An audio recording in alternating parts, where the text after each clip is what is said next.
So the first thing that I do is look for inspiration, and you guys know me, I love the Zara app. I will look at every denim piece, zoom in, and try to see all of the details and then think about how I can recreate it.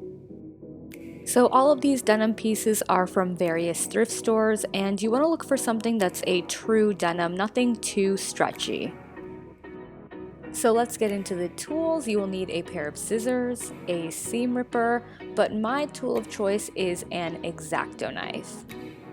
So first, let's start off with the embellished jacket. Here are some of the pins that I've collected over time and some patches that I have. I'm not going to be using all of them. So you're going to want to lay everything out however you want, and then go ahead and pin your brooches on.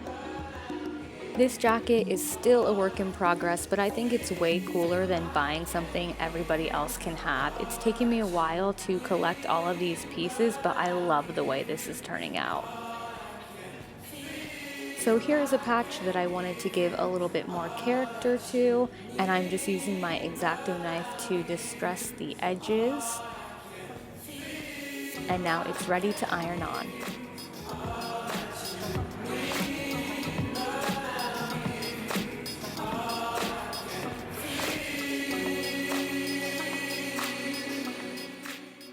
So next up we have the frayed hem denim dress, and this one is so easy. You're going to mark what you want to cut off and then go ahead and cut that off.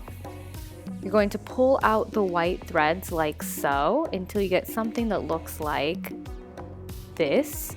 Then you're going to pop it in the washer and dryer, and once it comes out you will have a frayed hem. This is so easy. I know you guys can all do it. And next up we have ripped knees. This is also very simple. I am actually using a stretch denim originally from Gap. Going to mark on my knees where they bend, and Jim is going to supervise.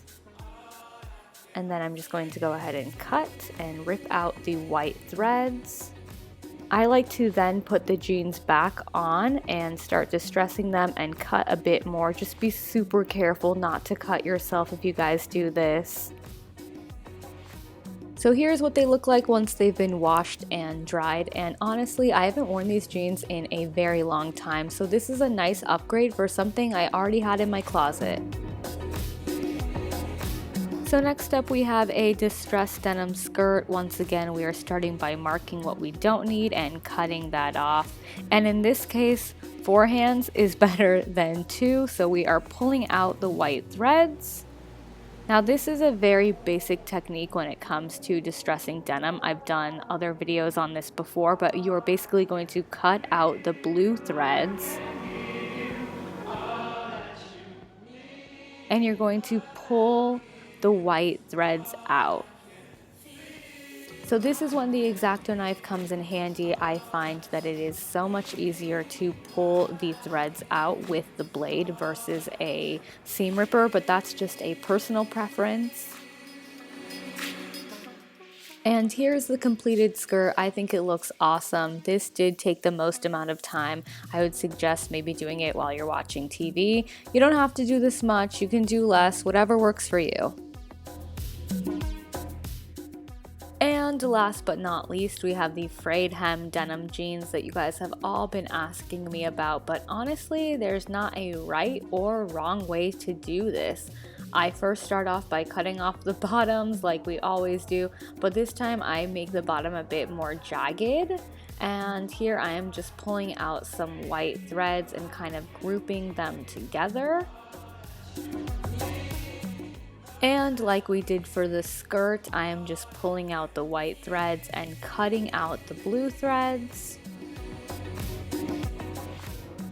So here's what they look like once they are finished. And you really can't see a lot of the detail from far away when you wash them. They kind of shrink up, as I like to say. But if you look up close, you can see all of the fraying and all of the distressing. And I think this pair looks really good. Thank you guys for watching. I hope you guys all enjoyed this video, and I will see you guys next time.